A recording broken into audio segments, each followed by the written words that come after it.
आकडा वाढव ते देतो, ते दुरुस्त करून देतो। जागा आम्ही रेसकोर्स वरती घेण्याचा विचार करतोय, तर त्याची प्रक्रिया आमची सुरू आहे। रेसकोर्स शिवाय एवढं मोठं ग्राउंड पुण्यामध्ये नाही। आम्ही सगळ्या ग्राउंड वरती मागच्या आठवड्यामध्ये पाणी केली, परंतु एक ढोल वादकाला किमान 5 फूट समोर आणि मागे असं 5 फुटाचं अंतर लागतंय, तर ते किलोमीटर मध्ये ती जागा लागतीये। तर रेसकोर्सची जागा आम्हाला मिळावी असा आमचा प्रयत्न सुरू आहे।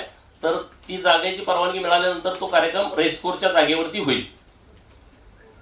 कारण 25,000ची आम्ही आधी घोषणा केली होती, पण आता 10-15 दिवस आमचं काम चालू होतं। आता कोल्हापूर जिल्ह्यातूनच किमान 10,000 ढोल येणार आहेत। कोल्हापूरची सगळी मंडळी इथं आलेली आहे। सांगली जिल्ह्यातून 10,000 ढोल येणार आहेत। सोलापूर जिल्ह्यातली तीच परिस्थिती आहे। आणि मग म्हटलं, आणि जे कर्नाटक आहे, आंध्र आहे, की जिथं धनगर समाजाची खूप मोठी संस्कृती आहे आणि त्यांना हा विषय कळालाय, तर त्या लोकांचं म्हणणं आम्ही या कार्यक्रमात सहभागी होणार आहे। त्यामुळे आता तो आकडा 50,000 वरती गेलेला आहे। आता ते लोकांना पटन हे कसं काय होणार आहे, पण ते शक्य आहे। आणि असा कार्यक्रम कुठंच होऊ शकत नाही, तो फक्त धनगरच करू शकतात।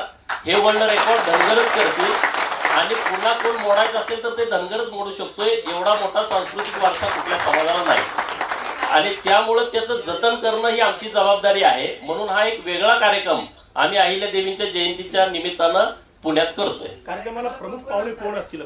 अमित भाईंना आम्ही निमंत्रण दिलेलं आहे भेटून। परवा मी त्यांना भेटलो देवाभाऊंच्या उपस्थितीमध्ये, बावनकुळे साहेब। तर अमित भाईने ह्या कार्यक्रमाला येण्याचं मान्य केलेलं आहे। आता त्यांनी वेळ दिली त्या दिवशी आम्ही कार्यक्रम ठरवू। आमची शक्यतो मागणी आहे की मेच्या दुसऱ्या आठवड्यातल्या रविवारी आम्हाला ह्या कार्यक्रमाची वेळ मिळावी। हा कार्यक्रम 2 दिवस चालेल। आदल्या दिवशी गजनृत्य होईल दिवसभर, रात्री 10 वाजेपर्यंत।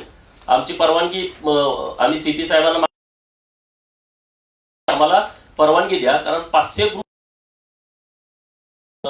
गजनृत्याला त्यांची घाई म्हणतात त्याला, ती घाई खेळायला किमान 10 मिनिटं लागतात एका घाईला, आणि प्रत्येक ग्रुपला 2 वेळा संधी द्यावी लागते। तर असे 500 ग्रुप येणार आहेत। तर आमचा तसाही प्रयत्न सुरू आहे की ह्याच्यामध्ये आम्ही कुठले आधुनिक वाद्य वाजवत नाही। आमची पारंपरिक वाद्य असल्यामुळं जर परवानगी मिळाली तर आदल्या दिवस पूर्ण संध्याकाळी 6-6:30 हा कार्यक्रम सुरू होईल। लोकशाही मराठी ऐका, पहा, जागरूक रहा।